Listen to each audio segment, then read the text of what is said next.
Thank you for your time today. My name is Guy Patterson and I'm a member of St. Stephen's Cathedral. I realize that there's a lot on your agenda, so I appreciate your time today. I regret that I'm not here in person to present this to you, but we wanted to provide you with an update on General Convention Resolution A177. Fortunately, the diocese has some excellent communication tools and staff that allowed us to prepare this video for you. I have been working with a task force established by the Bishop and chaired by Jerry Garber to make recommendations as to how to institute Resolution A177. In the strong tradition of the Episcopal Church, the committee consists of lay people and clergy. The lay committee members have expertise in insurance, human resources, and communications, while the clergy represent parishes both large and small across the diocese. Now, what's the scope of Resolution A177? What it does is it establishes denominational health plans. And with the establishment of denominational health plans, it requires that all dioceses, congregations, and other ecclesiastical organizations or bodies subject to the authority of the Church with health care benefits.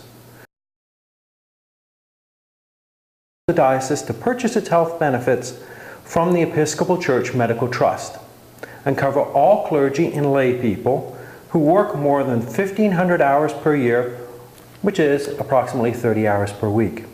The intent of the resolution is to mandate coverage for all Episcopal clergy and lay employees within prescribed parameters. As a result of the implementation, each diocese will receive a number of very significant benefits as it relates to employee health insurance.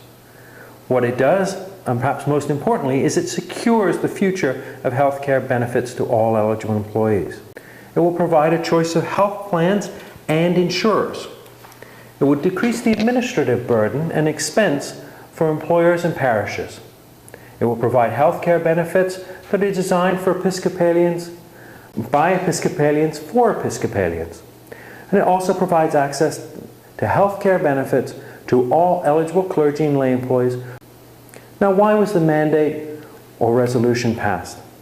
At issue for the Church has been the rapidly escalating cost of providing health care insurance, and also a rise in the number of uninsured lay employees. Now, what is the time frame of this resolution and the implementation? We have until January 1st, 2013 to implement the changes to existing health plans in order to comply with the resolution. Bishop Baxter asked that this task force that I am working with provide you with an update on our progress. Now let's talk about what our expectations are as a diocese and what is going to be the financial impact. If a parish today is obtaining coverage outside of the diocesan healthcare plan as it exists with the church pension group, there is potential for significant cost reduction, or there might even be an increase when you make the switch, mandatory switch, to the medical trust in 2013. Furthermore, there might be a cost increase for the laity to the event that the existing and eligible laity are not presently covered today.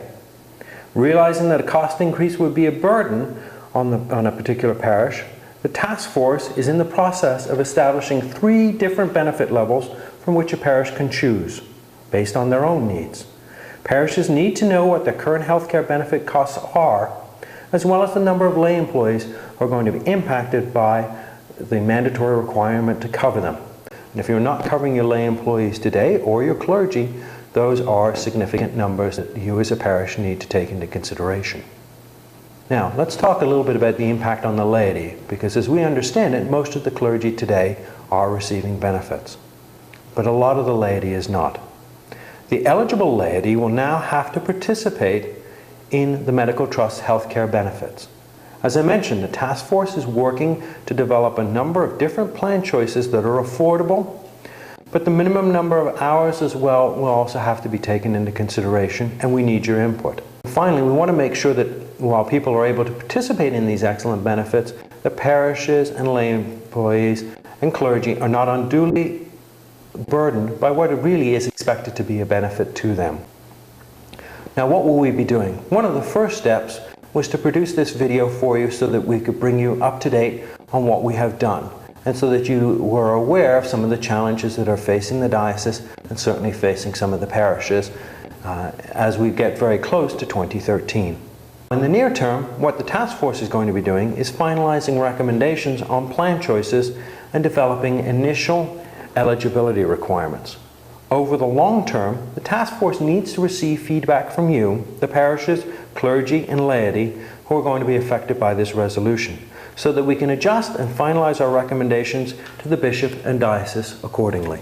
In addition to benefiting from the economies of scale, the other advantage is that the plans being designed, as I mentioned earlier, are solely for the benefit of our clergy and our own lay people. They are not to benefit insurers, shareholders, or investors. Finally, I'd like to conclude today by inviting your feedback.